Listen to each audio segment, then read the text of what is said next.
got another guy coming over here, funny dude right here. He's coming from Wyoming, so you know this motherfucker funny.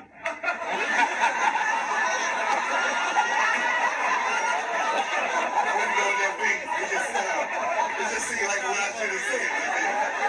From Wyoming, so you know this motherfucker about to rip this bitch. Y'all give it up for Brandt Tobler.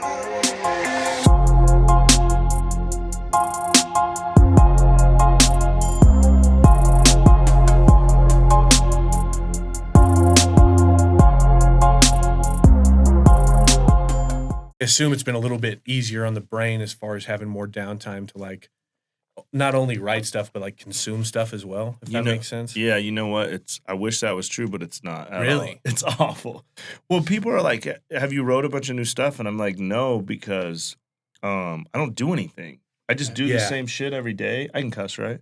Yeah. Love to. Love to. You're fine. So no, I just do the same shit every day. So it's been it's really been hard for me because I'm really usually a positive, like happy person. Yeah. I don't know why we're starting with this, but it's like this is the first time I felt like depression or anything, just because it's like I don't know if we'll ever get back to somewhat normal, and I just am fucking bored, and it's just frustration. So it's just my whole life was doing stand up, and then I would make money so I could go to concerts or go to sporting events, and I just like being.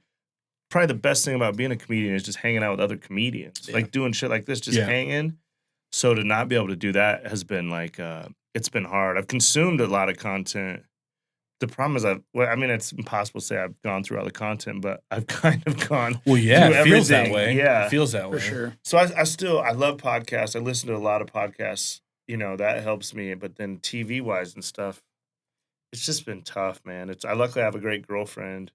So I was like, if I don't have a girlfriend, I don't know what I would have done through this. She's helped, and I think it's been a good test of our relationship because we're good. You know, we've made it through where a lot of people in my life haven't made it through. Like I was supposed to be a groomsman in a wedding. Really? They didn't make it through. I know a lot of couples broke up. You got to be kind of thankful for that, though. Yeah. In a sense, be like, damn, thank God I found out before we signed everything together and moved our life into one bank account and all that shit. Yeah, I think he dodged a bullet. Like, I mean, I don't want to shit on her too bad, but some people just aren't meant to be together. Well, right. You know? Yeah, so right. I was, he's a good friend. I support him, but that was one of the funniest things that happened during this. Is that I was sitting on the porch with my girlfriend. All of a sudden, I was just like, yes, yes. And she's like, what, did something good happen? You get a show or something? I was like, no, the wedding's canceled. But I just was like, I just think he'll be better off. But yeah, there's a couple. I know quite a few people that broke up during this. So damn, wow, tough. Well, I guess to hop it up a little bit. Yeah, I know. I'm sorry, we're on a breakup depression start to the fun podcast. Yeah, so we were talking about this a little bit like 10 minutes ago, actually, about Frontier Days and how me and him feel a little bit less upset about it just because it's an hour away. It's a chore to get all your boys down there and then get them back. Yeah. So our relationship with Frontier Days is far different, but I know you're pretty shook up about it. It just sucks, man. It's something I've always. So even when I lived in LA, I would fly home, every year. So it's just something I always look forward to. Mm-hmm. And for me, I'm older. I'm 42, so it's kind of like a chance to see everybody. It's kind of like a high school reunion every year. So, it just has been such a part of my life, especially from obviously when I was a kid, I would go, but then even as an adult, no matter where I was at in the country, I'd always come back. For these 10 days. So that's been tough. It just sucked. And now so close and I was excited. So I think and just I care so much about Cheyenne. I mean, it hurts Cheyenne. It hurts the whole state. And so stuff like that, it just sucks. I always want to see people do good. And then I have friends that own businesses and I was actually doing shows.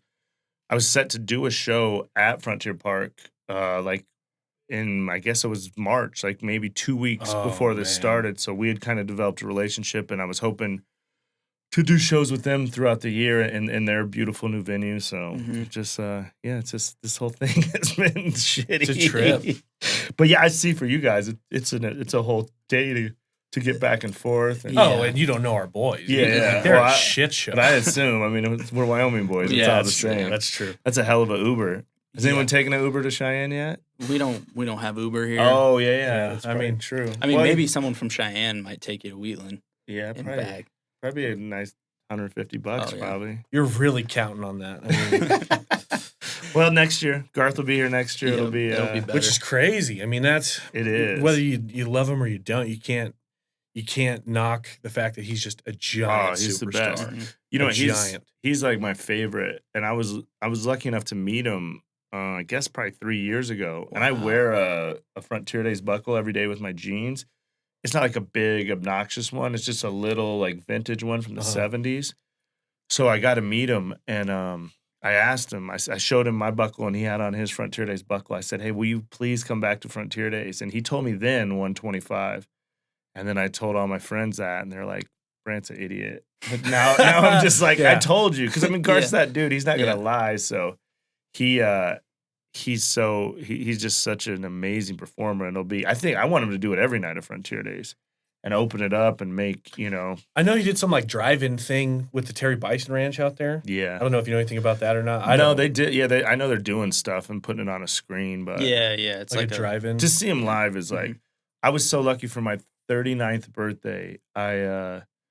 So I was living in LA at the time, and then I was going to go to Vegas for my birthday because it's like about a 4-hour drive. But then I knew this girl that I was friends with from Cheyenne, and she's got a lot of connections. And I was like, you know what? It's my birthday. I'm just going to go see Garth. I'm going to drive to, now I can't even remember it's a shitty town.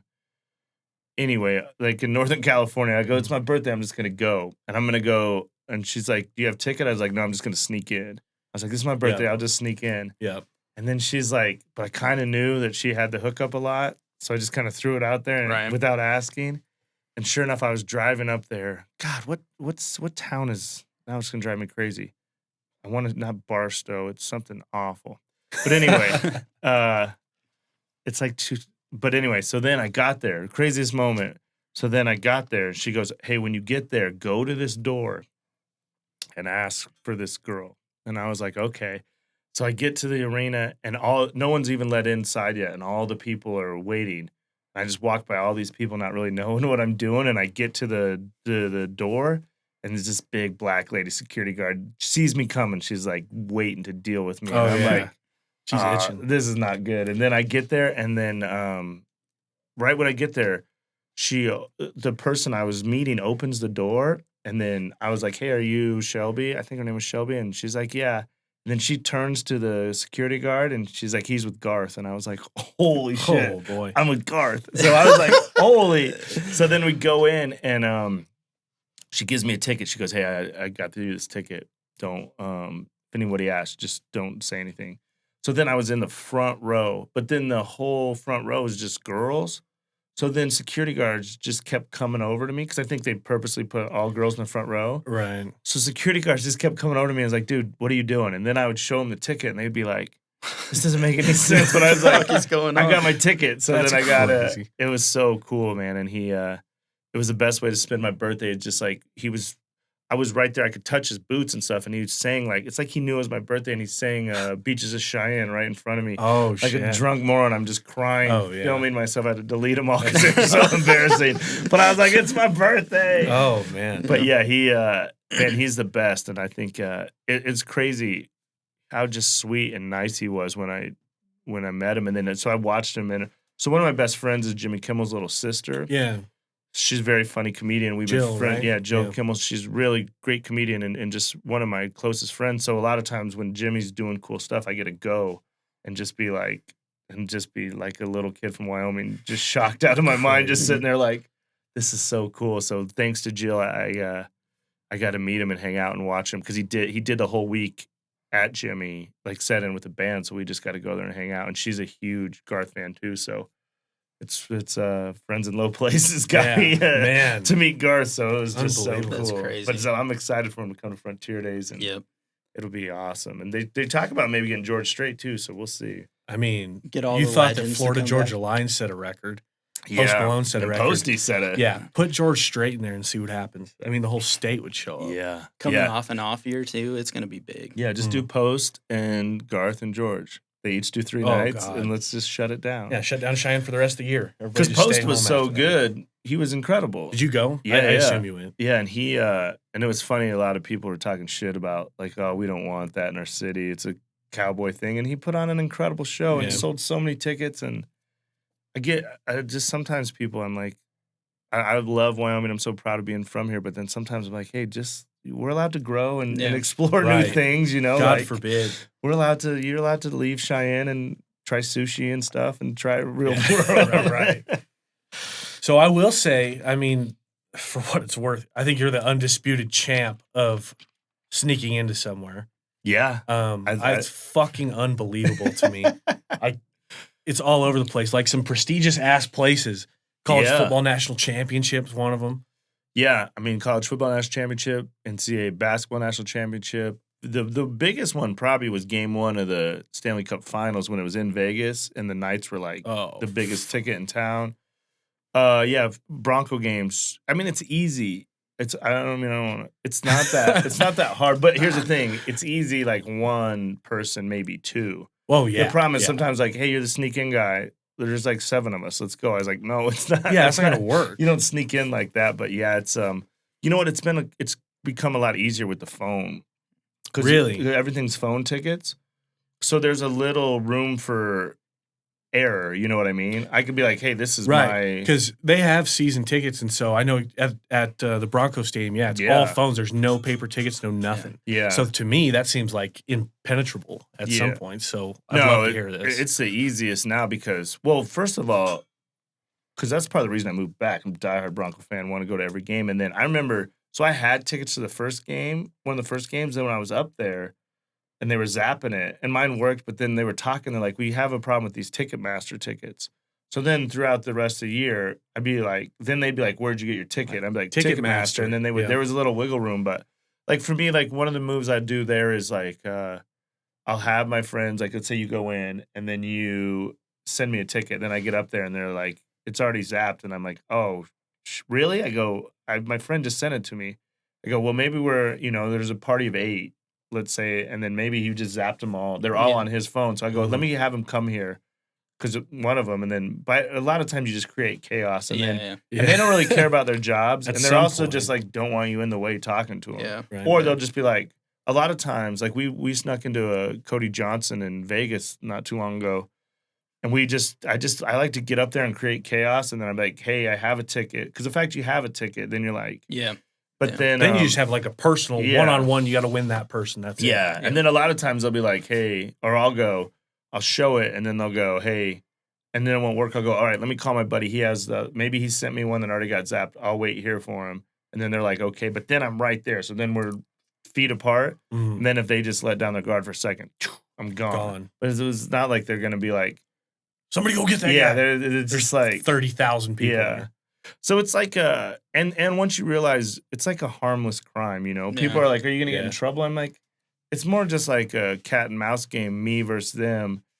Because I'm never, anything you sneak into are $1 billion companies, you know what I mean? It's not and the fact, once I'm in, I'm spending money anyway. So it's not like, exactly.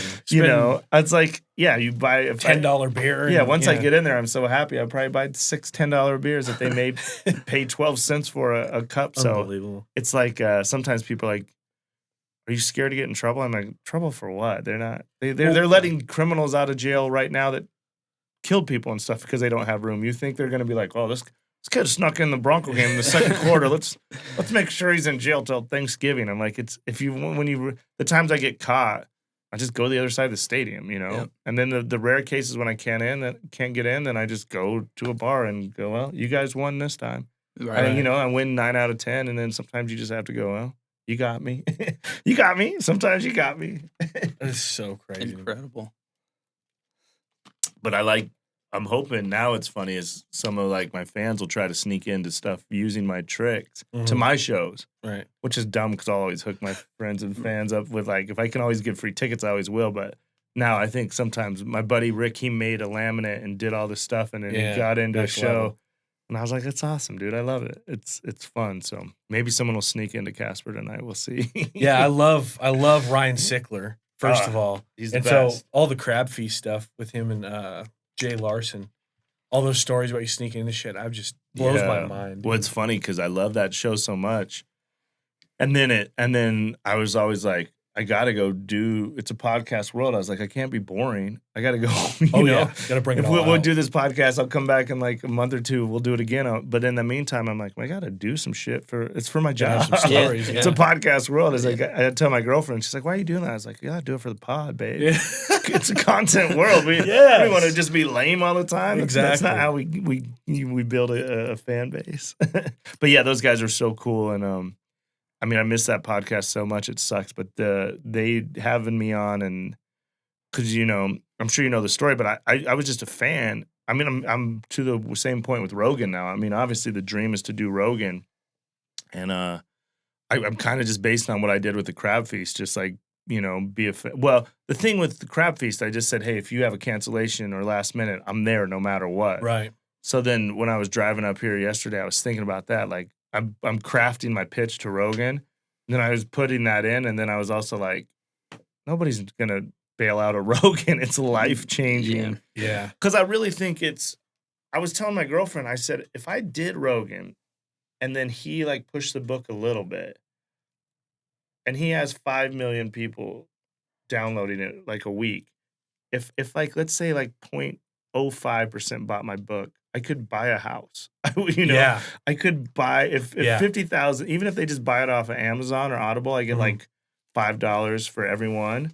If I think it's not even the fact, and I don't think it's really, if I was on there talking about my life for 2 or 3 hours, I was like, if we just plugged the book a little bit and I sold 50,000, That's it. Just a little. I would have a house. So it's always been the goal, and I know Joe just a little bit. We've been around each other. And it was before he was the king of all the world now, of the comedy world. But man, it's like, it's my number one goal now. Like, man, if I could sit down with Joe, because I think I would nail it.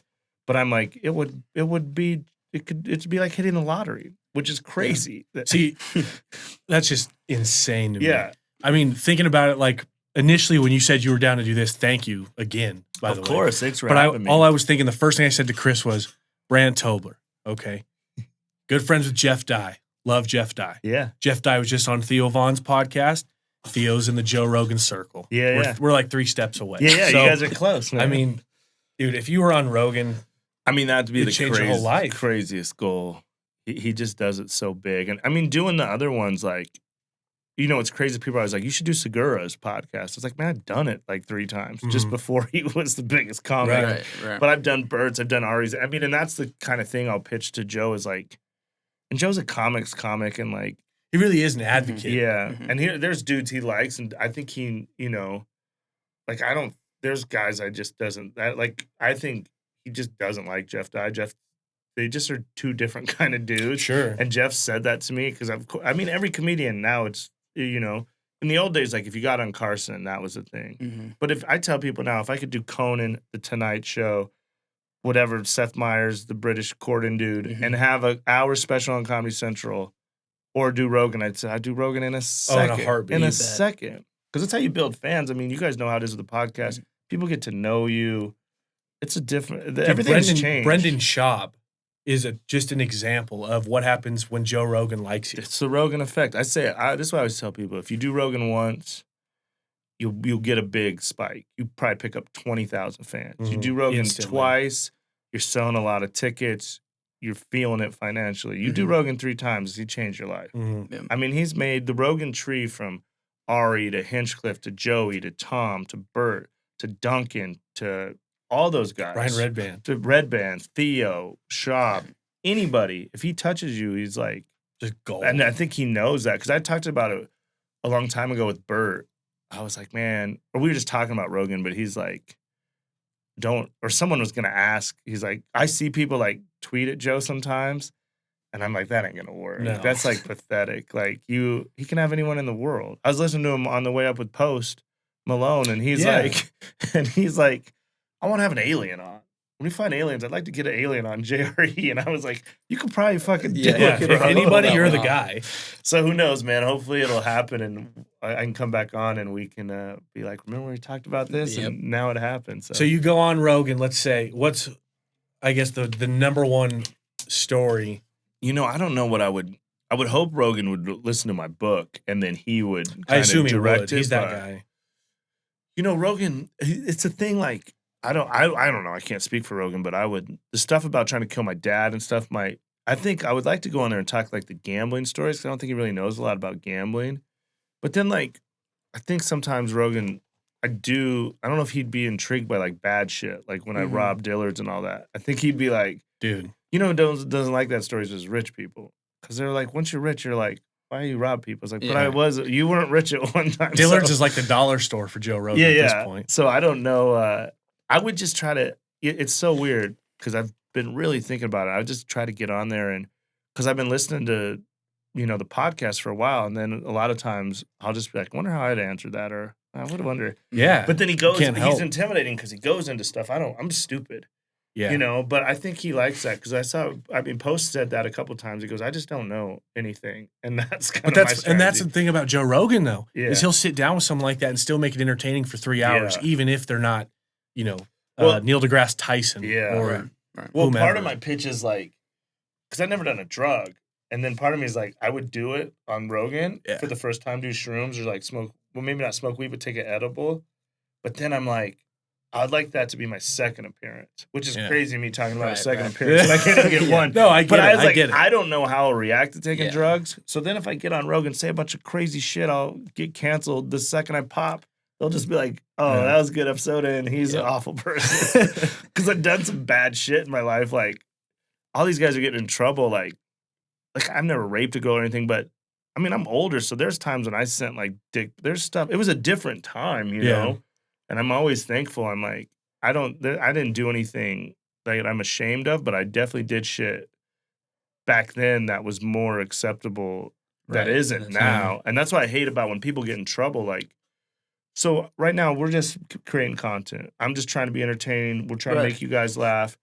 And then 10 years from now, they might be like, oh, you wore a camouflage hat on this podcast 10 years ago. You know what camouflage means. Why would you do that? And I'm like, but at the time I wasn't just all I'm trying to do is we put out all this free content just to try to please people. And so I think it's crazy when people go, oh, well, you said this like 8 years ago. Like, yeah, but 8 years ago at the time, I didn't know. No. This is a crazy time, but may not even remember ever even saying it in the first place. So I'm just like, thank God I couldn't screenshot or like, and it says weird to say it. I mean, like I said, I didn't do anything super bad, but there's some times I probably got drunk and sent some inappropriate messages or like, I was just a douche when I was 22, like most 22-year-olds. So now I'm like, it's just a weird time, man. It's tough. And then part of me is like, just fucking cancel me and I'll move to Wheatland and just chill, Sometimes I'm like, that's what's bad about this pandemic. Sometimes I'm like, man, just fuck all this. Because it's just hard. I mean, you guys know how it is now that you're getting into it. You got to get guests, and then people complain, and you're just trying to make content. And now I don't know. And now everything I worked for is like gone. Now we're all trying to figure out what to do. You kind of have to start over at a point. Yeah. And I'm like, and I mean, I always say, it's hard. If it was easy, everybody would do it. I'm sure you guys are feeling it. People now, you guys got a podcast. I want to do a podcast. And like what we were talking about, man, there's so much goes into this shit. Yeah. And you put in your own money and time and like. Well, not to mention him and Brendan both are doing music at the same time. Yeah. So, I mean, it's tough. No, I respect it. That's like when you guys ask me, I'm like, of course I'll do it. And I ask people to do my podcast all the time. You have to be a real dickhead to be like, say no to other people while you're messaging other people to do your podcast. Right. And I will say this about every other Wyoming quote unquote celebrity. Get fucked. Okay. Brandt, I wish I was a celebrity, but you were the only one that like quickly was just like, absolutely. Like even we got to stick together, man. Like I tell people all the time, a bunch of these Casper comics have reached out to me over the last couple of days. They're coming to the show and they're asking me questions and I'm watching their sets and they're like, dude, I can't believe you're doing this. I'm like, why wouldn't I? That's what people did for me. And that's what we have to help each other. Right. Because there's I never dreamed of being a comedian. This is crazy to me to go in to do the event center. I mean, I lost the semifinal basketball game there when I was a senior. Did you go to Central? To Central. And I lost. And back then I wanted to be an NBA basketball player, which is the dumbest shit in the world. But I lost in that arena. I remember walking off that floor crying and just thinking, man. But to go back, if you'd have told me then, hey man, don't worry, like 20 years later, you're gonna be a stand-up comedian, you're gonna go do a packed show telling dick jokes, I'd have been like, what are you talking about? I can't be a comedian. I live in Cheyenne. you know? And that's what's great about what you guys are doing because, I mean, how many people live in Wheatland? 3,500 Yeah. roughly. So and not all of them live, by the way. Yeah. A lot of them are kind of fucking sleeping. But that, But- yeah, but that's the beauty of what we're doing here is like you can do it now. You don't Yeah, have wherever. to. Yeah. You just have to. And as the frustration I do have with everything changing, I love that like everyone, now we control all our own shit. You guys, this is your product. You know, That's right. I wrote my book.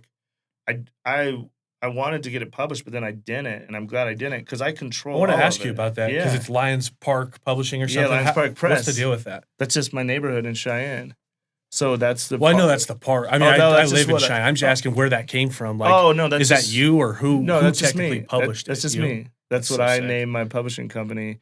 So I grew up like 5 blocks away from Lions Park, and I would go there with my grandparents. And we'd always walk around the lake, like in the mornings. My soccer practices were there. I spent so much time there, so I was like, I was like, they're like, you can do just Brandt Tobler Publishing. I was like, that's douchey. Like this is publish your important own to me. book, Yeah. and Like, and this is so I just said I just do it myself, but I'm glad I did. And if you see too. Burr and all these guys talking about, they're like, just don't give away your shit. Just Yeah. make it all your own. So I think that's a good thing out of this pandemic is like maybe we don't need managers or agents or like you can just do it as long as you do it, you know. So I didn't mean to get all motivational. That's so. all right.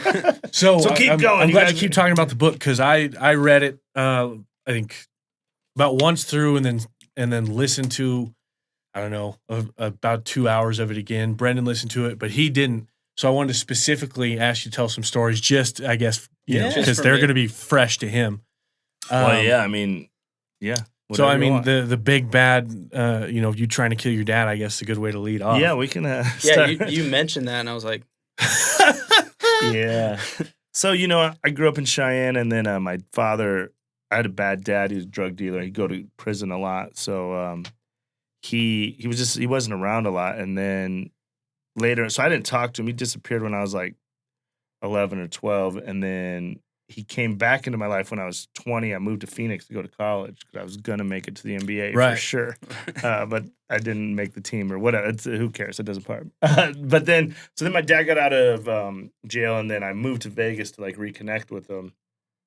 So I was living with my dad. I dropped out of college, moved to Vegas to be a pirate at the Treasure Island because they used to do these pirate shows in front of the I've casino. seen it Yeah. before. I was like, that'd be the best job in the world. So then I moved there, and then I got a job working for some professional gamblers. So my job was a runner. So I carry hundreds of thousands of dollars in cash, and I'd run up and down the strip betting on sports, whatever they told me to bet. So I had this crazy life. I was making so much money. So I bring my little brother out because my little brother's like a little stoner dude that dropped out of high school in Cheyenne and just followed the Grateful Dead and just sold drugs and went to concerts, which lit though. yeah, it's dope. But at Yeah. the time, I was so mad at my brother because I was such a good kid, Right. and I was so mad at him. I was like, "You're ruining your life." And now later, when I see him at Thanksgiving or stuff, I'm like, "Yo, just tell me some stories. Tell me."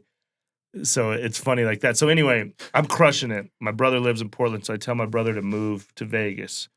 I get this house on a golf course. Everything's going good.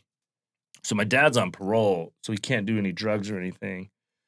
So everything's going good. We're developing a relationship again, and then my dad gets off parole, immediately gets on drugs. I'm like 23, my little brother's 21, and my dad just starts hanging out with these little like wigger, like just the worst gangster, like white dudes that think they're hard. But it's my dad, and so he's bringing Right. these shitty fucking kids to my house your that are house. like the age of me and my brother, and we're Yeah. like. They're just like meth, just trashed out kids. So my dad gets back on drugs.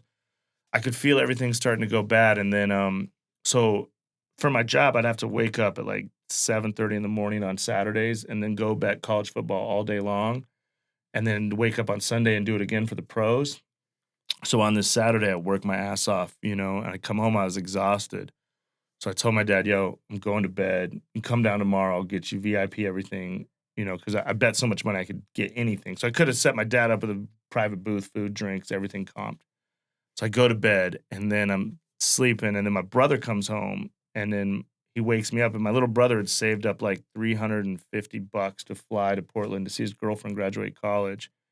My little brother wakes me up, and he's like, someone stole my money. So I jump out of bed and I'm like, one of these little gangster kids with my dad stole my little brother's money. So I run downstairs to try to find my dad, and then my dad's gone. So my dad had this shitty Camaro. My dad's so white trash. He had this shitty Camaro that he thought is so dope that always had to be parked in the garage. So I went downstairs. I'm calling for my dad. I look in the garage. His car's gone. When I see his car's gone, I'm like, oh shit, I got all my money upstairs. Ran upstairs. My dad stole $80,000 cash from me, which wasn't my money. It was my boss's. And I worked. God. I worked for guys you don't want to be $80,000 short with. So then I'm like, fuck. And me and my little brother I see my little brother crying. And I was like, and that's why I didn't understand. Like, okay, I worked for multimillionaire dudes, but then you had $80,000. Why would you steal your own son's $350, Right. you know? So then in that moment, I knew I was in a bad spot. I was like, that's it. I'm going to fucking kill my dad. Come up with this plan. I'm going to kill my dad. So when I was a kid, my dad cheated on my mom a lot, and he got an STD. And then the doctor gave him penicillin to try to clear it up. But he didn't know he was deathly allergic to penicillin. So he took this penicillin and he almost died. Oh, my God. So he told me this story because one time I got an STD and we were just talking about it. So he told me this. That's Cheyenne. You got to watch these Cheyenne girls. But so then we came up with a plan that we're going to kill my dad with a Jamba Juice. My dad loved Jamba Juice. There's a Jamba Juice right by our house. So we came up with a plan where we get some penicillin and put it in the Jamba Juice, kill my dad. Obviously stupid plan, but we didn't know anything about murder. It was before like Breaking Bad and Dexter and all that shit. So we come up with this plan, and then I didn't want to be involved because, well, I'm a pussy, and I thought it would come back to me. So you're the number one suspect at that point. So my cousin, who's a real gangster dude, he came up from Phoenix, and he was like, "I'll just kill him." I was like, "No, I got this amazing plan." So we came up with this plan, and we got a Jamba Juice, filled it up with penicillin, and then my brother and cousin just waited for my dad. So they opened the garage door, and they cut all the power lines, telephone lines, everything, and then they just waited in the dark for my dad to come home. And then my dad came home just like they thought and pulled his stupid Camaro in the garage, and then he's hitting the button to get it to shut, and it won't shut. So he gets out of the car, and he manually shuts the door and locks it. And when he does that to walk back in the house, my cousin and brother jump out with golf clubs. They try to kill him in the garage with golf clubs. But the mistake they made is it was too dark. So they were like swinging, but they're almost hitting each other and shit. Like they got him a couple times. God. But then there's like in the garage, there's a door to the backyard. And then at the bottom of that door is a little doggy door. And that was the only light coming through. And my father just ran and he put his shoulder down and bust through that door. Fell into the backyard with my brother and cousin chasing him. And he jumped over the back wall onto the golf course and he ran away. And that's like 20 years ago. Holy shit. And I've never spoken or talked to him. That's the last time I've ever. Dude.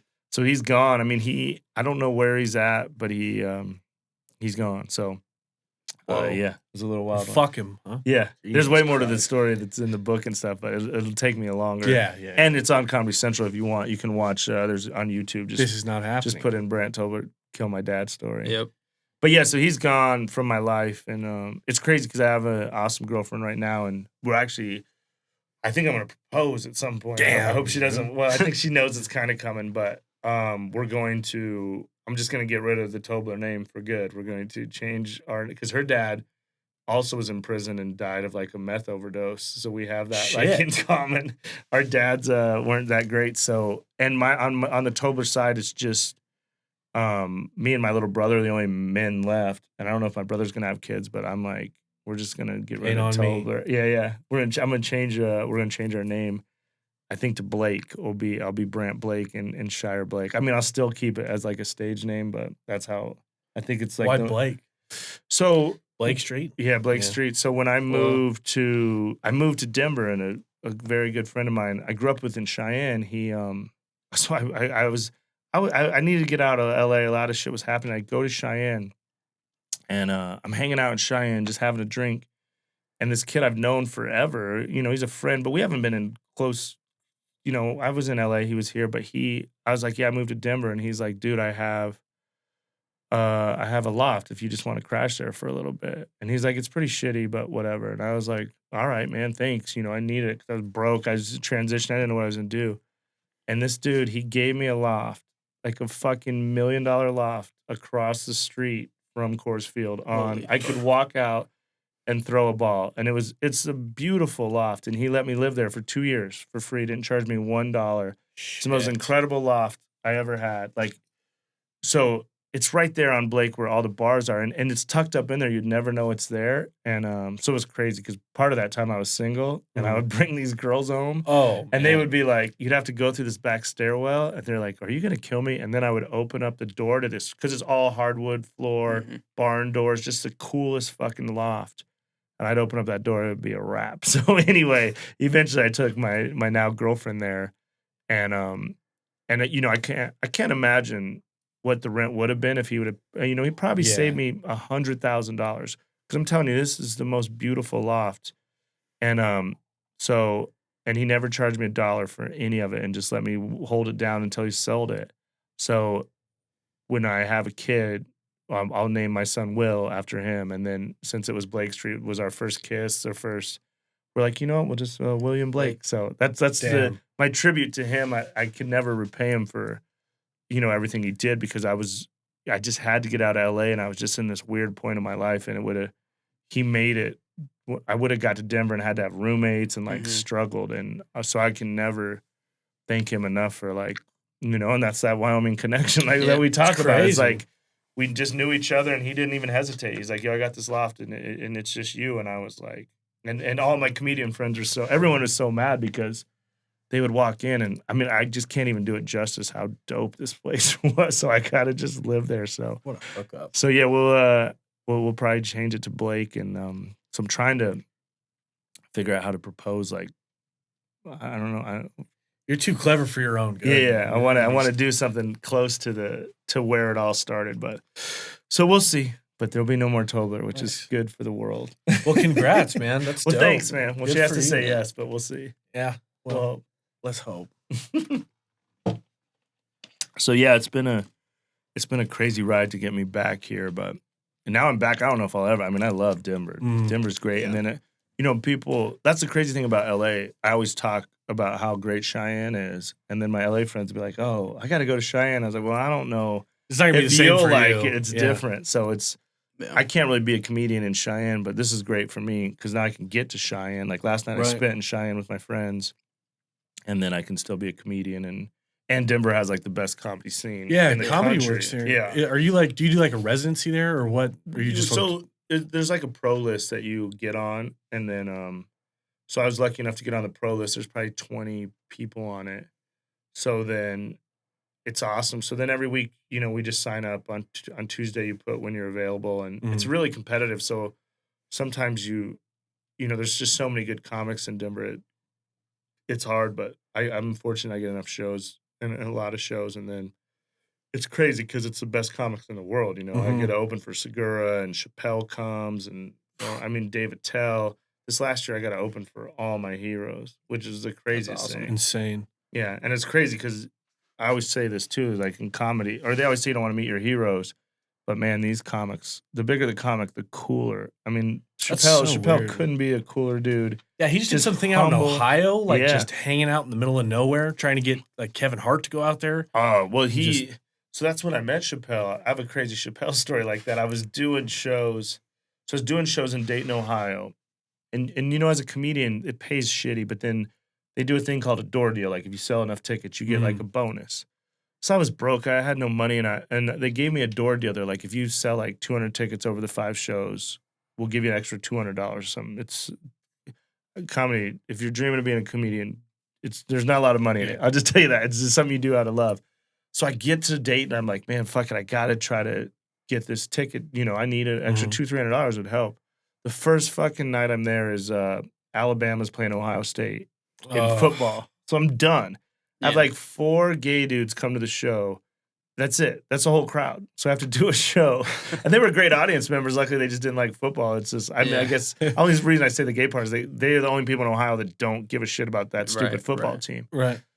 So I remember just going back to my hotel room and I was like, fuck. But I knew Chappelle lives right outside of Dayton. And I knew somebody who kind of works for him. And I just sent my friend Sarah a message. I go, hey, man, I'm in Dayton. If you know any comedians just kind of hanging out, let me know. Just throw it out there. Just shoot a text, you know. And she texts me back. She goes, he wants to know where you're at. And I was like, I'll never forget that. Just laying in bed, covered in like pizza sauce, like a fat slob. And I was like, oh God, he wants to know where I'm at. Oh, So man. then I was like, I'm at this hotel. And she goes, somebody will reach out to you tomorrow. And I was like, so then I thought he was going to come to the show, So then I told the club, hey, I think Chappelle's coming to the show, right? That's a lofty. So then, Oh, shit. I'm nervous the whole day. I'm walking around Dayton. It's cold. It sucks in Dayton. I'm like, I think Chappelle's coming. And then we get to the show, but no Chappelle. He doesn't come. I'd go to the show, and I'm just watching the door, waiting to see if Chappelle will come in. And then he never comes. I'm like, shit. But then the second the show ends, I get this text from a random number. And and it's just a girl. She's like, hey, I'm with Dave. Where are you at?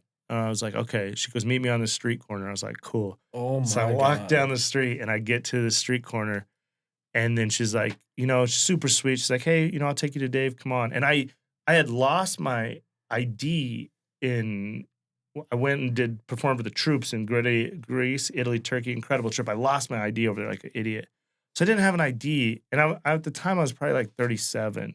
I really don't get carded that much, especially with a beard, and I have plenty of gray hair in it now. And back then I didn't, but I still look like a grown up, So I get to this fucking bar, and it's just a big old butch like lesbian bouncer, just mean as fuck, just sitting, just looking at me as I'm walking up. Like, I'm like, I don't even think about it. She's like, you got ID? I was like, no, I have a passport in my hotel room, and she's like, can't. And I was like, and then luckily this girl's like, oh no, he's with Dave. It was like the Garth thing again. They're like, he's with Dave. Dude. And then they're like, oh, and she's like, okay. And she still like lectured me. And I was like, okay, I'm really sorry. And I'm like, I'm going to fuck up this moment. Oh, you think he's so special? Yeah. You with Dave. So with then Dave. I walk in, and then they take me to Dave. And which is the craziest thing. I've met like the biggest celebrities in the world. They always introduce themselves. Like, he's like, hey man, I'm Dave. Yeah. And he goes, hey, are you Brandt, Sarah's guy? And I was like, yeah. He goes, hey, I'm Dave. And I'm like, fucking trying not to drool on your shoes, So we're just all standing outside, and Dave always brings he brings like a Beats by Dre, a big one, which has the Chappelle logo on it still. Like so the few times I got to hang out with Chappelle, that's what he does. He just brings his own music and smokes cigarettes, breaks every rule. There's no rules. Chappelle's here. There's no rules, right? So we're sitting out there. Smoke cigarettes inside. And he's just sitting smoking cigarettes, and people are like watching, and then words got out that Chappelle's at this bar. So, bar's starting to get packed. So he says to, the bar people, he goes, hey, there's like a back room. He goes, hey, can I get that back room? They're like, of course. So he's like, all right, come on. And I'm just still standing by him. Come on, man. I was like, all right. So we go into this back room, and we sit down just like this across from each other.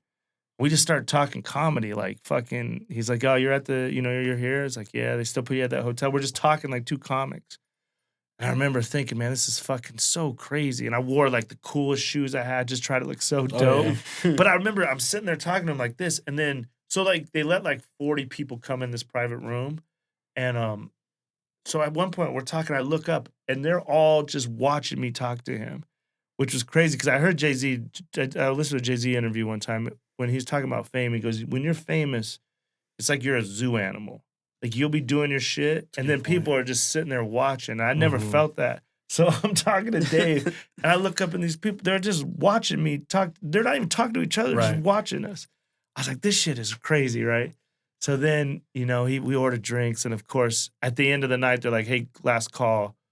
And he's like, let me get another hour. And they're like, they give him another hour. There's, like I said, there's just no rules. He's smoking inside. He plays his own music. It's the greatest. But he's super sweet. Couldn't be nice to everybody. So then I'm like, then I say to his assistant, he does it, I'm just trying to just be cool. Then I say to his assistant at one point, I go, hey, can I like get a picture with him to send to Sarah? Like, say we're here. And she was like, dude, I worked for him for like 3 years. I might have two. And I have like 2 pictures with him maybe. She's like, and I was like, oh, okay, no, my bad. I don't want to say shit, right? And I was like, fuck, though, in my head, I was like, this is, the moment. But then I was like, okay. So then the shit ends, right? And we're walking out of this bar, and I'm just walking out with him. He's like, come on, we're out. I was like, all right. I just going, I don't know where I'm going. I'm just on the train, wherever he says, right? So we're walking out. I'll never forget, we walk out of this bar, and we come outside, and it's like, it's just raining, just like the dopest little rain. And he's carrying his boombox down. We're walking down the sidewalk, just me and Chappelle. and there's people like following behind, but just me and him, not really talking, and it's raining on us, and I'm just bobbing my head to like Mos Def or whatever he's listening to, and I just remember I was like, God, if someone take a picture right now, please. This is the coolest fucking moment of my life. Then we get to the corner, and he's like, all right, man, good luck with everything, you know. And I just tell him, thanks, man. It was a night I'll never forget. He gives me a hug, and then he walks across the street. And then his assistant comes up, and she's like, how was that? I was like, thank you so much. You know, I was like, let me walk you back to your car. I was going to my hotel. And then we walk about a block, and then out of nowhere, this fucking Porsche just boom, just drives by going like 80. And I get in there. She's like, there goes Dave. I was like, this is fucking Jeez, incredible. insane. It was the craziest fucking night. And then, but he was so cool. And then the worst part about it. So then I fly back to LA, and then Jeff, I was staying with Jeff Dye, very funny comedian. And then we go to he had a TV show at the time. We have a party. We go to, well, I shouldn't say we have a party. He's on the show with Nick Jonas or Joe Jonas. And little Joe Jonas, one of the Jonas dudes, throws a party, like this private party in LA. Mm-hmm. So we go to this party. It's like, because Jeff's on a show with like Sierra, Nicole Scherzinger, Joe Jonas. So we go to this party, and then Chappelle comes. And then Jeff, I love Jeff, but he just never figured out how to be like famous, because he's like kind of famous at the time. But then he's never met Chappelle. So Chappelle comes in, and he just runs up on Chappelle like a super fan. Oh, what's up, man? Blah, blah, blah. He's like, oh, you were with Brandt last week. And I was just saying, Dude, like, that's an incredible and I was impression, like, by the way. no, bro, don't fucking. And Chappelle's like, yo, okay, cool, man, cool. And I was like, what's up? And he's like, what's up? And then I was like, damn it, Jeff, don't Blew it. Yeah. just play the shit Blew cool. it. Oh my And then it was God. crazy because he was like Jock and Sierra. It was before Sierra started dating Russell Wilson, probably like right before that. And I got a cool, crazy picture of like, we were just sitting there, and I was like, and I was the guy at the zoo, because he was like sitting on a couch talking to Sierra, and I was just like, oh man, be cool. Don't just watch, don't fuck up his stare at game here.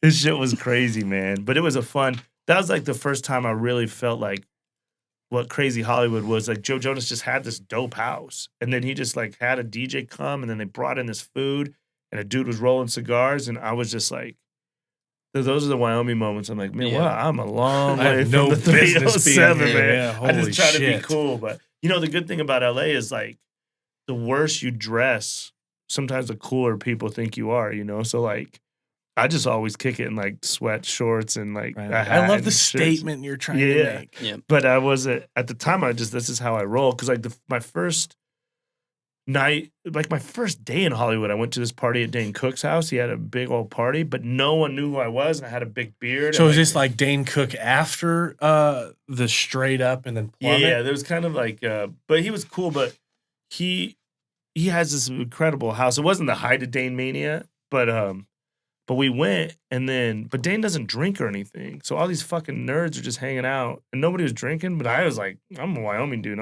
This is a free beer. I'm not a fucking idiot. So I was just like doing whatever I wanted. And then I could feel the buzz. Everyone's like, well, that dude must be someone important. He's drinking. We're all not drinking because Dane doesn't drink. And then I looked like I had a cool ass old, like, I think I had like a Wheatland or Chugwater, like a vintage old softball shirt. And I had a huge beard and like whatever hat and just some fucking shorts. Like kind of Adam Sandler dresses. Yeah. Just Love whatever. Mm-hmm. So it was a weird, and then like after an hour, I think they all said, who's that guy? And then they figured out I was nobody. So the Vandy story, I think, is insane to me as well. That was a wild one, man. You know, it's just such a weird thing because to set up the story, we went to Marco Island to do shows in Marco Island, some little, like, it's like an old person, like, it's for like old people. It's not for Retirement comedy. community. Yeah, like a retirement. Just like old, rich, white Jewish people, which is the worst audience you could have. You know, they just don't want to. The worst audience we could have as young dudes. Like they just were like rich, and like you don't want more rich people anyway, which is crazy. I always talk about this. It's like the only business you don't want rich people to walk in. You can't even think of another. And if you own any other business, you're like, please, let's have rich people come. For us, I hate rich people. The ones that complain the fucking most. So we're just eating it. They had a comedy club in a seafood restaurant. So we're doing these shows. All these people come and eat seafood. The only good part was you got paid a little, not that great of cash, but you could eat whatever you want. So we were Get your just money's worth. bombing up there, but I would just be bombing, just going, I'm gonna get crab legs. I'm gonna punish this fucking place. So, but the other crazy thing is, because it is like a rich place, I don't know how the owner had a deal, but they put us in this penthouse, incredible penthouse, probably $5 million penthouse, like 3-bedroom, incredible. Usually on the road, you stay in shitty Not hotels. a comedy condo. Yeah, not exactly, not a comedy condo. So we had this dope penthouse, which made it a little better. But then one night after a show, we were there for like 4 nights. One night after a show, we go to this bar called Vandy's.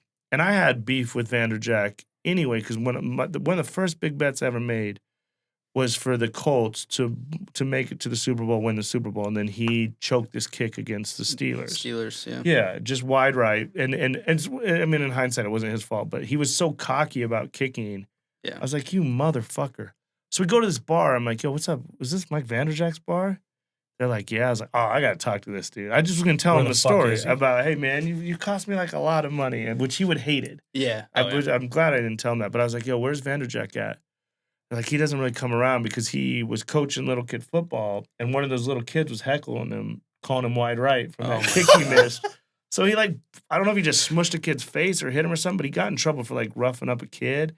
And then he is the guy that would rough up the fucking kids. And then the bar owner's like, he got caught fucking one of the waitresses, so he doesn't really come to his own bar anymore. And I was like, all right, well. So we just kept drinking, and then it's right when the Broncos had signed Peyton Manning. Yep. The sheriff. Yeah, and I love Peyton Manning. And those two do not like each other. So then they have the backstory of when Vanderjack got all drunk and talked shit about Peyton Manning. So then at the Pro Bowl, Peyton Manning says, yeah, that's just our idiot kicker. He got all liquored up and ran his mouth. So we're sitting in Vandy's First of all, bar. Peyton Manning does not talk like that about anybody. So in my head, I was like, Peyton Manning fucking hates this dude. So I go, this is my chance to become friends with Peyton Manning. I'll say we just got all liquored up and ran out of some of Vanderjack's shit, right? So Jeff, Jeff's a good dude. He never got in trouble. And Jeff was realizing at the time, it is a podcast world. He needs a podcast story. So I'm like, yo, Jeff, let's just jack something from Vandy's. He's like, yeah, hell yeah. Jeff was on it. Once Jeff's on it, he's on it. So Jeff walks around the whole place trying to see if there's anything we could steal, because there's all these Colts football memorabilia. Everything's drilled into the wall. He comes back. He's like, that's all. I was like, well, he's like, it's all drilled in. I was like, all right, fuck it. We'll just keep drinking. So we just get wasted, right? And we meet these girls because Jeff's famous, super good looking. No one gets more girls than Jeff. So we have these girls that are like, oh, well, we'll drive you back to the penthouse. We're like, all right. So we're just having fun. We totally forget about it. But then as we're walking out, there's a autographed Vanderjack Pro Bowl jersey and an autographed Edgerrin James Pro Bowl jersey hanging on the wall right by the front doors. And I'm like, they got to be screwed in. But I just tap the bottom of it, and it just moves. It's just hanging on a string. And I tell Jeff, yo, there's your opportunity. Here we go. Jeff's like, all right. So we tell these girls, go get the car. We wait in the bathroom until everyone kind of files out. And then we kind of just look, and we're drunk enough. We're like, fuck it, just go. We take these these are big-ass frames. Take them off the wall because the jersey's all laid out, and these are big dudes. Yep. So we take them off. We run outside, and we jam. This girl has a Mitsubishi Eclipse, and we jam that shit into the back. Probably fucked up the top felt. But we got them. We drive home, get to the penthouse, bust them out of the penthouse, bust them out of the frames, and we're wearing them, pretend like we're football players. These girls wear them down to the hot tub as dresses. Right. We're just treating them with no respect, just like we're Pro Bowlers. So we partying them. They're fucking probably spill little drinks on them. Girls glitter on them and shit. So we have these jerseys, right? We wake up the next morning. We're like, fuck, we did it. This is crazy. We go to the comedy club. We tell everyone, hey, guess what we did last night? Everyone thinks it's funny. Because at the time, Jeff had a prank show on MTV. So he was known as a prankster guy anyway. But then the owner of the club finds out. And now he's pissed. He comes down. He's like, did you guys steal these jerseys? We're like, yeah, it's great, right? He's like, no, it's not. It's not great. Because I think he's running for city council or some bullshit. He's like, you guys got to give them back. But Jeff's like I said, Jeff never really did anything cool before that. He didn't really have any stories. So Jeff's like, I don't want to give them back. This is the start of a magical story. And but the guy's mad. So Jeff's like, fuck. All right, we got to give them back. I was like, all right. I don't know. I say, Jeff, we just got to give them back. So Jeff was down to just keep them. We got to give them back. So we go back to the penthouse. We throw them back in these busted up frames. We just drop them off on the patio of this bar, right? We go do the shows. We eat it more. We're bombing. It sucks. Jeff's mad. He has to give them back. Jeff tells the staff. He goes, I'll put a bounty on that Vanderjack jersey. If you get it, anybody gets it, I'll give you $3,000 cash.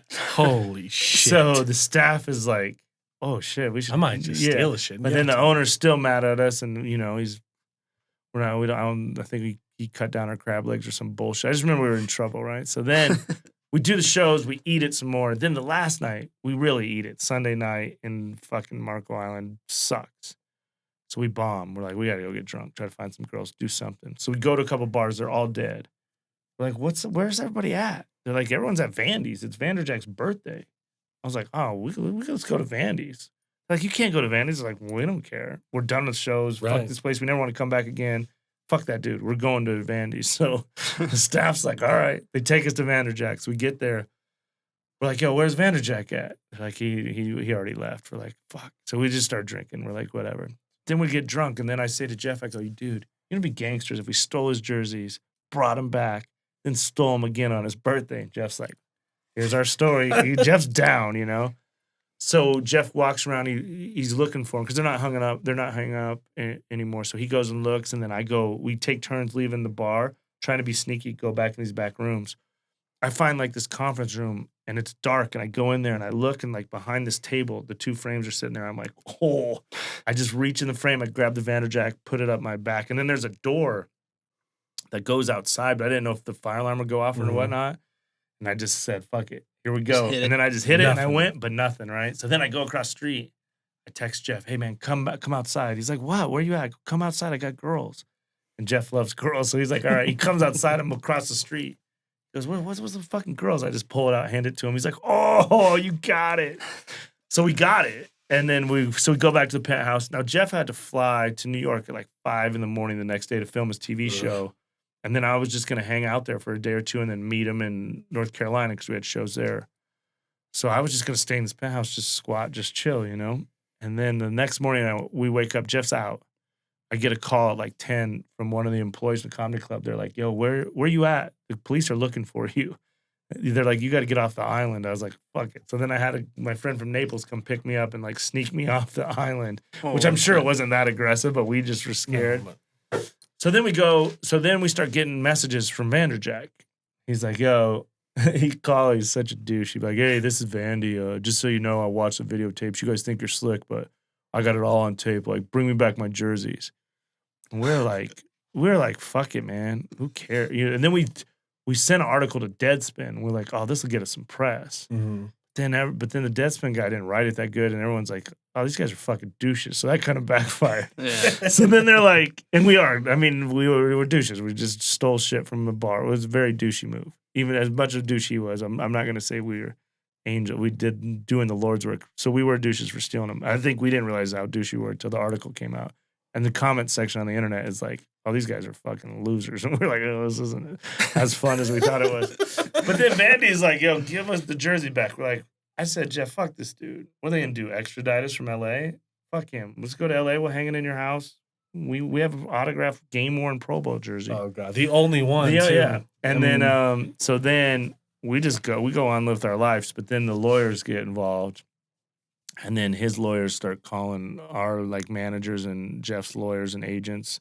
Because Jeff's still, Jeff's on TV and shit. I had nothing to lose. I didn't care. And then they're like, you got to give this jersey back because it's a felony, because it's a game-worn, one-of-a-kind jersey. So they said it's valued at like $20,000, $25,000. So we're like, so then we had to send it back, and then Jeff had to send him like $2,000 or $3,000 to pay for the frames, which is way too much. And then we had to sign a contract that we wouldn't talk about it, but obviously we don't care about that. But we gave him the jerseys back and then bought new frames. And then fast forward like a year or two ago, maybe longer now, but Vanderjack's at the Phoenix Open. I think he'd moved to Phoenix and he was like there signing autographs. Mm-hmm. Two of my Wyoming boys were there drinking. Nick Meeker and Paul Taylor. Shout out to those boys. They see him signing autographs. They go up to him. They're like, yo, Tobler and Dye say, what's up? And he's just like, fuck them. And he gets up and leaves. His autograph thing. He's mad. So we're like, and it just so happened me and Jeff were going to Tempe like maybe a month later. And we still had his phone number. So we text him, hey, man, this is Tobler and Dye. We just want to say sorry. We're doing shows. You want to come to the shows? We'll leave you tickets, buy you drinks, And then he just wrote back, fuck you. No shit. And that was it. But then the crazy thing is my producer for my podcast, he got me a gift, and he's like, I want to see your face when you open it. And I guess Vanderjack, for those Pro Bowls, you wear you change jerseys at halftimes or at the quarter. So one of his jerseys they cut up and made into like limited edition baseball cards. So one jersey he kept, and I guess one they cut up into. So then I open up this thing, and it's a piece of Vanderjack's Pro Bowl game worn jersey. So I still kind of have a piece of it hanging in my podcast studio. But yeah, old Vanderjack, it was a wild little run, but that was fun. We had it. That's unbelievable. Salty guy, man. Yeah. But he's probably right in hindsight. We were dickheads for stealing like his biggest accomplishment. As a kicker, Yeah, I guess. as a kicker. Yeah, I mean, he is.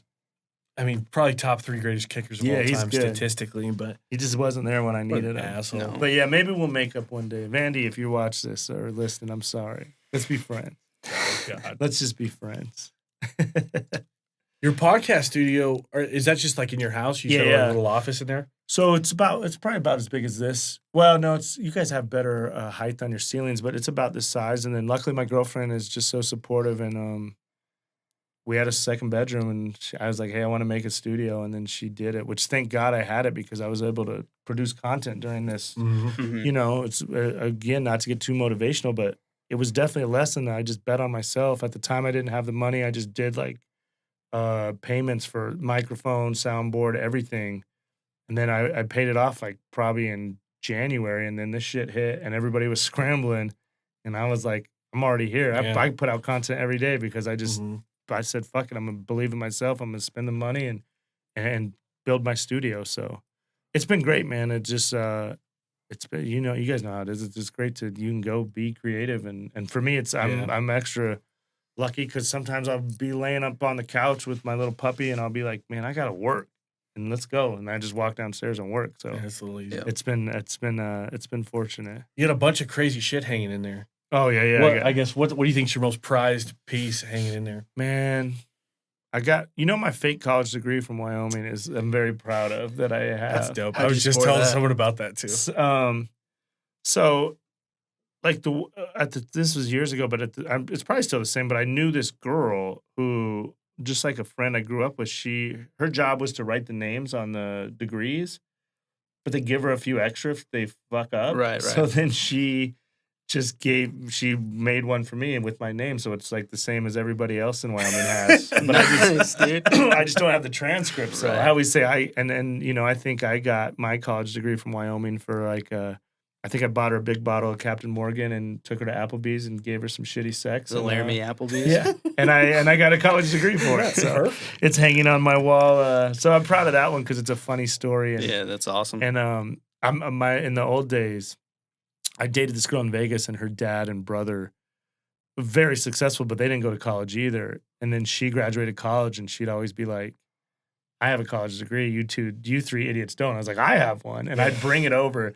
And her dad's like millionaire, super successful. And he'd get so mad because I like put it on his desk.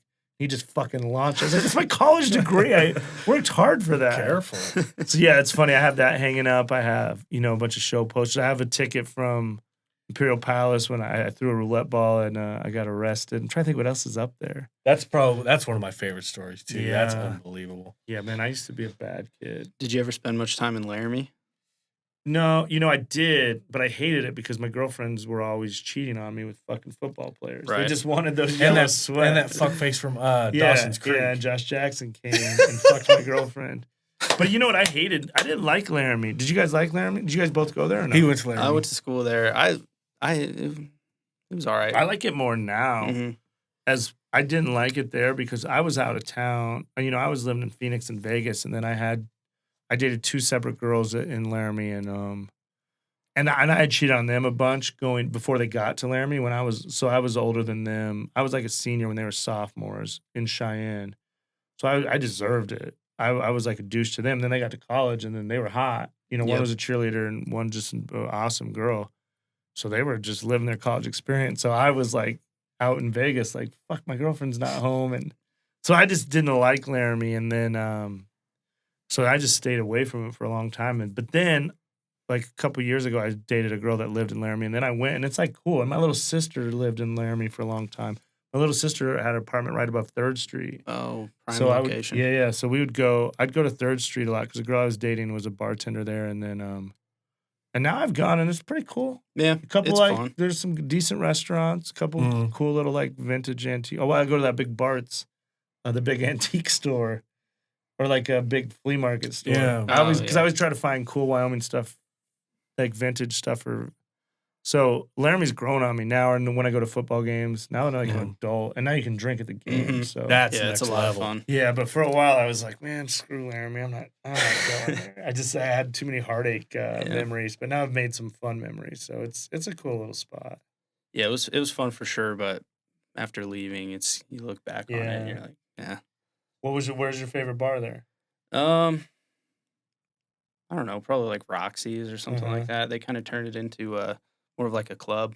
Honestly, they put really? yeah, they put a bunch of shit upstairs. They like refinished everything, and yeah, it was a spot for like 2 years. So like the Buckhorn has the parlor. yeah, they Yeah. pretty much Roxy's. did that. Yeah. Oh, really? Up But at did it better. Roxy's. Put some more money into See, I it. don't think I've ever even been to the Buckhorn, which is crazy. That's unbelievable. I know, because when we would come to town, when my girlfriend lived here or in Laramie, we would meet in Denver a lot. I'm trying to think, we didn't go out downtown. Probably just, I don't know what we did in hindsight, but I've never, because I always hear the Buckhorn Yeah. when you fall down the stairs. The isn't it? Buck roll. Yeah. Yep. I want to go there and see Chancey Williams and them play because they always do their shows, Yep. and I love them. They're my favorite band, so I got to go to one of their white trash parties maybe White next Trash year. but Bash? Yeah, they No, always yeah. they tell me it's like the best. They're like, you got to come. So maybe next year I will. You'd show out for something like that. Oh, I You would need love go to, that. man. I would love to have fun. I love to dress up, and because I suck at dancing, I'm very insecure about like dancing.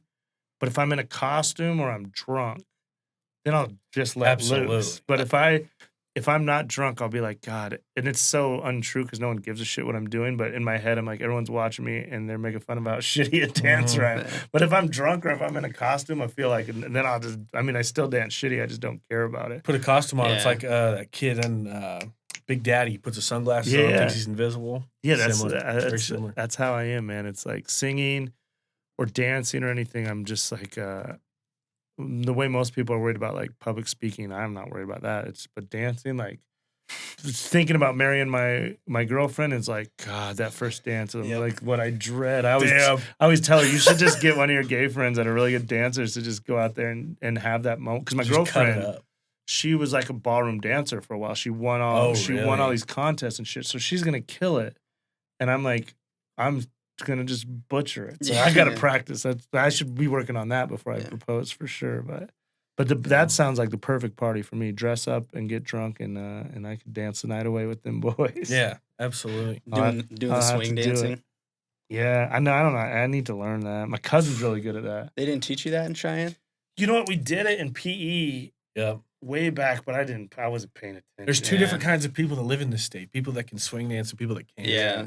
But I wish I could because my cousin. of crushes course. it. Mm-hmm. Talk about getting laid. You can if you can dance. I'm always like, these guys suck, but then it's just my jealousy. Oh yeah. Oh, Of yeah. course. But I won't let them line dance. That's the thing. Because like when I lived in Vegas, we would go to like the big country bars, and then these girls like, you're from Wyoming. I was like, we don't line dance in Wyoming. But if I knew how, maybe I would. Yeah. But I like to shit on stuff I'm not good at. Of course. absolutely. That's Yeah, the I'm like, easiest you thing to do. guys, that's so stupid. But if I was good at it, I'd be like, it's pretty cool. It's the most important thing in the world. Yeah. Yeah. It's so good to be back in crazy Wyoming. You guys both grew up here? Yeah, I grew up in Wheeling. Born and raised here in this little You know what town. you guys used to have that I left was TCBY. Yeah. in the subway. What happened to it? Yes. It like they blocked it off for a long time, and like all the shit was still there, but it just wasn't in I'd operation. always. Dude, we got always- real problems in this town. Like Burger King, they just put demands on them to the point like, you got to renovate this, you got to take Yeah. care of this, or we're going to shut you down. And the lady just said, okay, we'll I just board the windows up. No I problem. saw it coming in. I was Yeah. like, Crazy. damn, you never That- see a Burger King because there's probably not A that chain many. restaurant just boarded up. Not that many options here, right? No. No. What do you do? What's the fun thing to do? Bowling alley? Isn't there a good bowling alley? Yeah, here? the bowling alley's fun. They renovated that a couple years ago. New ownership, and yeah, they've kinda taken Theoretically, off with that. enough with enough people to move some shit around, that would be a cool place to maybe do something. Yeah, I want to do a There's show. a bar somewhere. in They'd there be and open stuff. for it more so than I think other people here would. Yeah. Well, I think, coming to a small town sometimes is great because there's nothing going on. Yeah. So I like That's to very do true, it. And yeah. then people are like, I put together a tour like this at one point, and then I'd go to all these small towns, and then people would be like, dude, I can't believe you came here. This is amazing. You're the best. And in my head, I was like, man, I needed this $400 way more than you know. You guys are the best. But they would treat me like a king. And I was like, I told my friends in LA, I was like, because in LA, when you do shows, you get no money. Like if you do a show at the Comedy Store or Laugh Factory or something, you get like $8 or $12, which if you have one beer, that's gone, or if you park. So I said, you know what, I'll just go on the road. And then it was great because the small towns, they were like, I can't believe you're here. This is so great. And they'd treat me like a king, just carry me on their shoulders to their hotels. And I'd be like, I did a show in Rollins. Well, two of my worst shows were in Rollins, but it still made me believe that. So. Last time I was in Rollins, maybe like 6 months ago, I did a show, and fucking this big black dude had owned a bar in a hotel. He's a big dude too. And then there was like these oil workers that must be like living there. Yeah, that's all of it. And then there was like a butch ass lesbian one, and she was like, she looked mean anyway. And then he was like, "Yo, you got to pay your tab." I'm on stage, like closing out my show, and I could see like commotion. And then she just went at him and like tried to tackle him. They start like fighting as I'm closing the show. I'm like, "What the hell's going on?" The police come. I come off stage, and instead of like selling my merch, I had to give a police report. The police officer's like, "Hey, what happened?" I go, "I was watching from stage, and then she just like attacked him. They start fighting in the middle of my set." It was crazy. Fucking Rollins, Wild man. West town right there. And all these people, and I got so mad at him because all these people came. So I sold tickets for like $10. There's probably 60 people in there. So I got like $600, which is a good day in Rollins and a free hotel room. But these fucking people, they just talked during my set. And I was like, you guys, you know each other all the time. I'm not famous or I'm not the greatest comedian, but I'm pretty fucking good. And I'm here right now. Why are you not watching me? You're talking about fucking a white truck or something. You could do that. I'll be done in a half an hour. And you could do that every day for the rest of the fucking summer. Yep. You idiots. It drove me crazy. I was just like, how? I'm here and I'm pretty good. You should just take me in. And then you could go back to talking about. Right.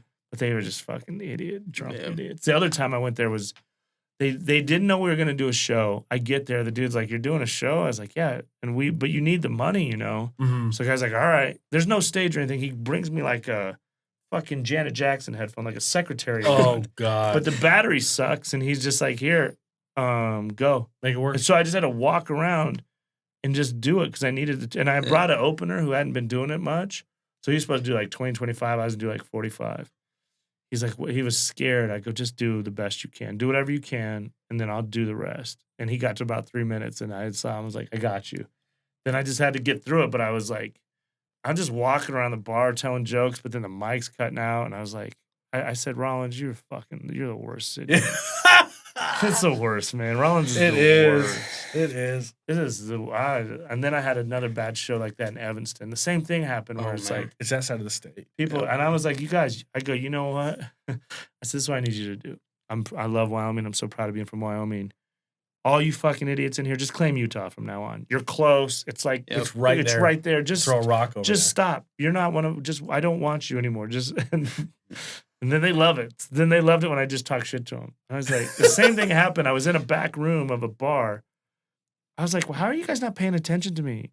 This is like this should be a big deal for you guys. Don't have anything here. Yeah, it's a comedian. Nothing. It's fun." And they're just like, you know what? They were just a dumb audience. The same thing. I'd be like, if I did a joke, let's say about a cat, then they would just turn to each other like, "You still have that cat? Yep. Oh, you know he had that cat." And I'd be like, "But okay, but that has nothing to do. Just follow along." I was so fucking mad at him. I got so drunk in Evanston. I said, "All right." So it was a rough night. Wyoming seems like a place that, I mean, you just get nothing but, I don't know if you'd call them hecklers, but just annoying ass, rude people. Yeah, here and there. Sometimes they just, they just like, maybe they just don't have entertainment. I guess maybe they just don't know etiquette. Because then afterwards, they'd always be like, "Oh, it was really fun." I was like, "You look like you were miserable. You weren't paying." Like, "Oh, that was cool. Let's buy you shots." I was like, "Yeah, whatever." Brendan was in a band called The Woodpile based out of Laramie, and they did a show at that that steakhouse in Chugwater. Yeah. And like, all your boys are coming. We're all Yeah. right here, whatever. So we show up and they're serving like a buffet dinner. Yeah. Bunch there's of old folks. Bunch of old people just eating, like going up to the buffet line while they're playing. I'm like, how can you possibly even enjoy as a band? Like, why would you ever want to come back here when they're just a bunch of people just eating, talking, chatting, and you're playing music in the background? Right. That's right. Yeah, Right. no, I'm with you. But we go through that a lot too when like the venue doesn't do a good job, promoting. We always call it combat comedy, where like you just go and they're like, people are just eating, and all of a sudden they're like, oh shit, there's a show, Mhm. and then they're like, they had no idea that they were even going to be a Right. show. It's I'm just like, another Friday night. yeah, at they're their just like, favorite oh, I restaurant or guess, bar. and then but they're like, well, instead of listening to this, I'm like, again, just talk about nothing that you could talk about on the drive home. Yep. But Take what you can, man. This is crazy life we chose. I guess. The music and comedy, it's all the same, man. You're just trying to survive, and we do it because we love it. I tell people, so many people ask me about comedy, like I said, if you're in it for the money, just stop. Don't Stop. I mean, yeah, some of my friends are super rich, but they had to go through a lot of shit to get there, man. I used to like host, and Segura would be like a feature, Which is crazy. which is crazy. Now and then I see on TMZ he bought like a $7 million house. I'm like, he did a show. Well, it's too late now, but yeah, he did a show in Denver, and I was like trying to figure out what he made just for the night. I think he made like $250,000 for the night. enough to make you sick. Yeah, I was like, this is crazy, bro. He has such fuck you money that him and his podcast was backed by McDonald's, and they deliberately didn't give a shit enough to where they pulled like $2 million from him. He had to give his Lambo back. I don't know if that's a true story. Oh, really? Probably. But he claims he bought a Lambo, had to give it back because they pulled the money. Like Like he doesn't lie if he said it. that's what he said. And then they came back and apologized and made it Yeah. right or whatever. I was like, McDonald's is apologizing to you. It's just unbelievable. The to me. last time I opened for him at Comedy Works, and I don't know what he makes, but just hypothetically, let's say just for one of those shows, he probably makes 30 or 40,000. But he could have just done 2 shows that night, sold it out instantly. Mhm. I was like, "You want to do another show?" He's like, "No." And we just sat in the green room and bullshitted for like an hour. But in my head, I was like, he could have done this and made another 40,000. But he's just like, "Nah, I'm straight. I just want to kick it." That's why he's so cool. But I was just like, "Damn, you're on another level." That's how I know these guys are really rich, is because they don't do merch. They're like, fuck it, and they would sell out all their merch. They just plug There's it. probably extra That's it. $4,000 or $5,000 they could make selling shirts or anything. And they're like, "No, we're cool." Like Joey, he's like, "I don't."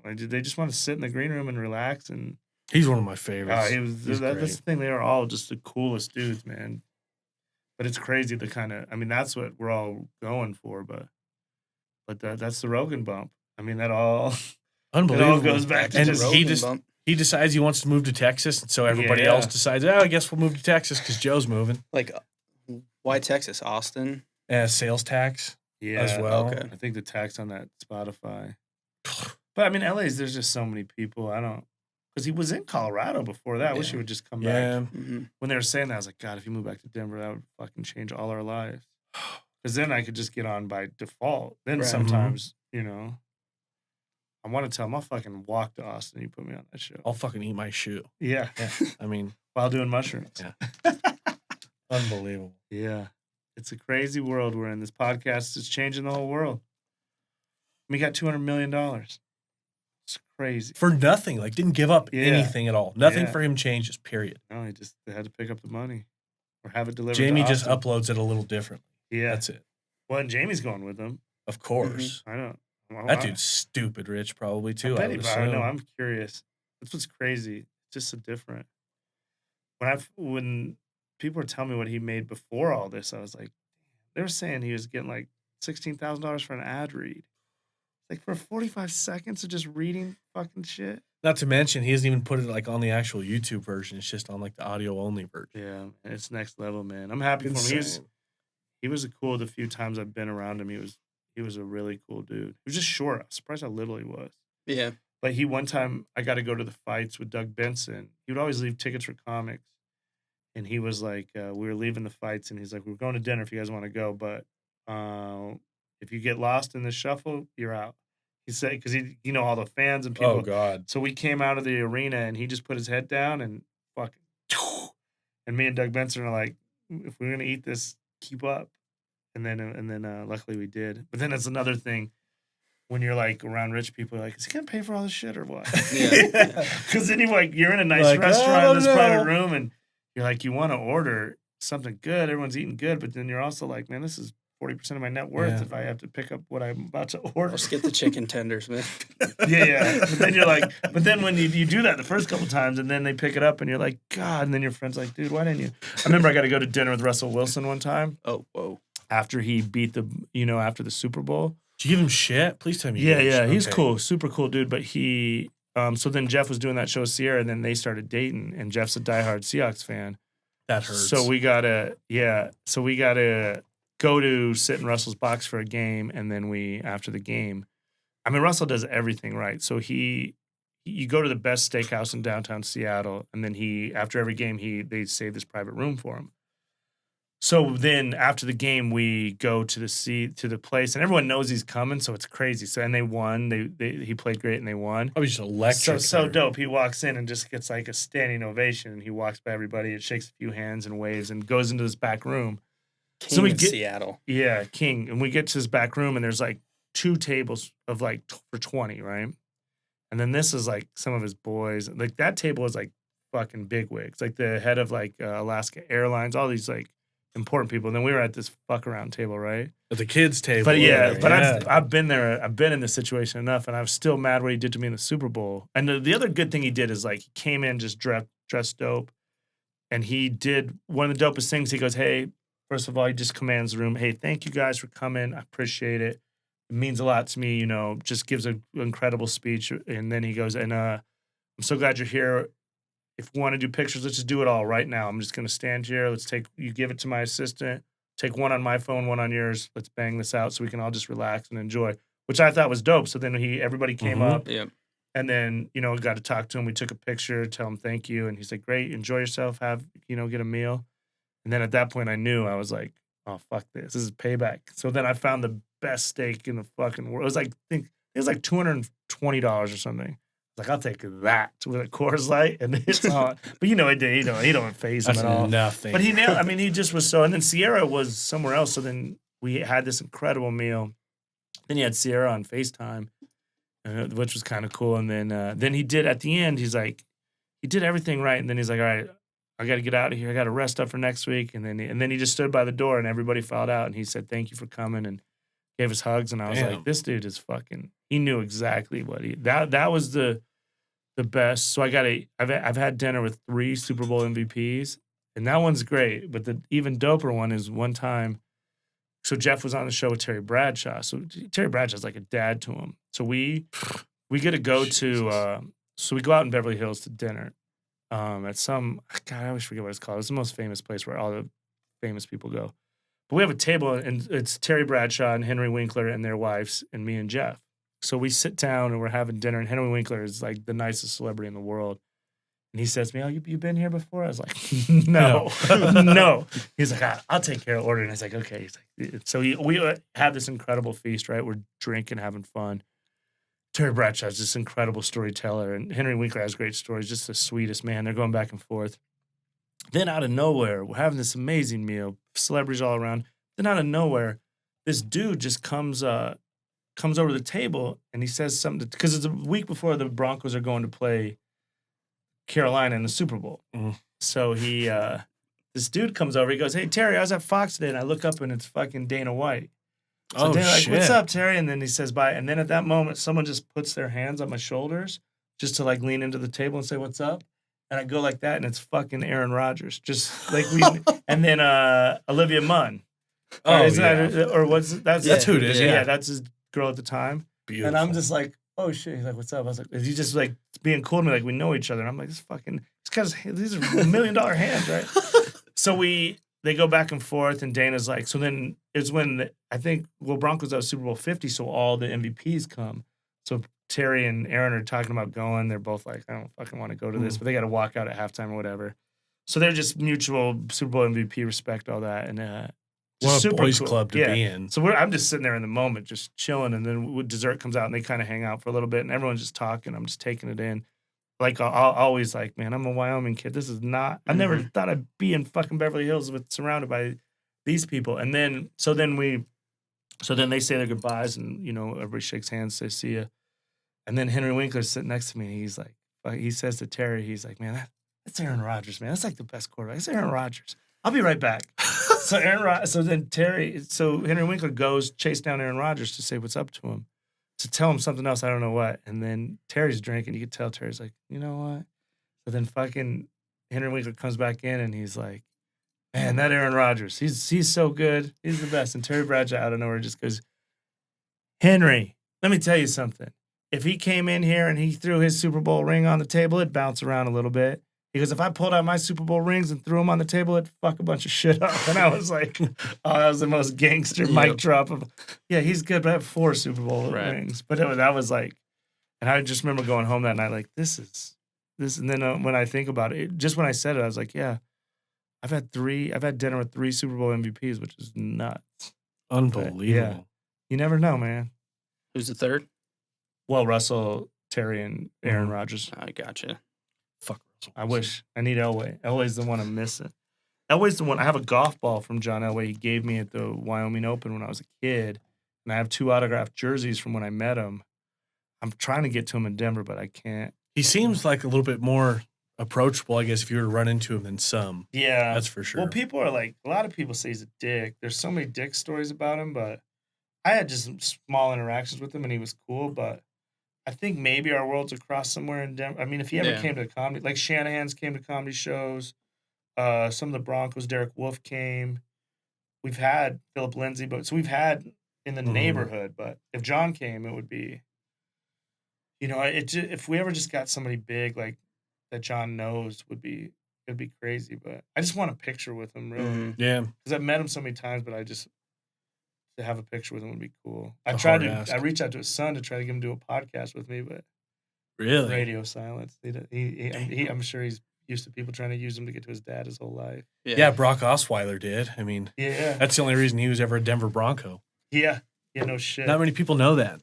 They both went to ASU, and somehow they were good friends on the football team or whatever. And then there's Brock Osweiler sitting around the 2nd round or 3rd round, whatever he was drafted. Just drafted him. Ruining our fucking. I did Brock was cool. I got to do a celebrity thing with him in Phoenix, but I'll tell you a crazy Brock story is I have bad luck as a diehard Bronco fan. Like, I went to the Super Bowl, the Seattle one. Worst day of my life. Best seats I'll ever have. Within the first 2 minutes of the game, you were just broken. The first play of the game. Well, yeah, the first play. And what's crazy is I thought we were going to win, and Jeff Dye took me, and we had these seats that were like 12-5. We had the best, 4 rows back behind the Seahawks bench at like 45-yard line. And I flew out there going, how do I be respectful? I'm grateful he brought me to the game, but I don't want to root right in his face because I was like, Broncos are going to win for sure. I was like, this is going to be a blowout. And I was right. But then, so after that, the next game I go to, my buddy's the photographer for the Denver Post. And so I got to do a sideline pass with him. And it was fucking Peyton gets benched. Peyton breaks the record and then throws 4 interceptions against the Chiefs and gets benched. And so my job was just to follow him, holding his extra camera stuff. And it was a super fun day. But he took this incredible picture of the moment when Peyton sees Brock warming up. Mm-hmm. And it was just like heartbreaking because I was the biggest Peyton fan. So then he, at the end of the game, he had to run out there and just jam the cameras in. Poor Peyton, class. And I was like, this sucks, man. These last 2 games I went to, I've never had better seats and access in the Broncos. So then my friends were like, you can't go anymore. No more Broncos games for you. 2015 was hard, even though we won the Super Bowl. It was pretty tough to watch. Yeah. No, it was my first year back 2 years ago, they were so bad. Like the Simeon days and stuff was like. It's been tough.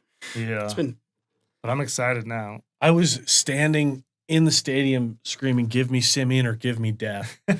And I really fucking ate my words on that. Well, no, I was on board with that. At the time, it was the best option. 9-7 after winning the Super Bowl somehow, and then just. Yeah, he had his moments. I just was so done with Brock.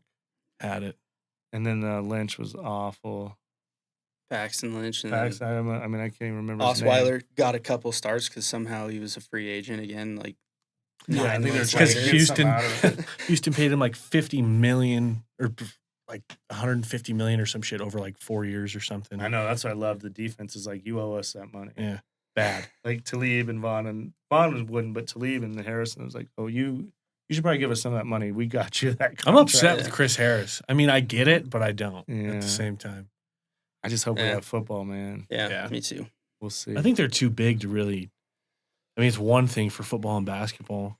I think that they could make just as much money. I mean, I'm sure you're losing ticket sales and whatever for the stadiums, but even just the TV deals for that. Oh, yeah. I mean, And they'll put it fantasy on. and betting, and Yeah. there's just too much money to lose, so we'll see. Let's hope. I'm scared.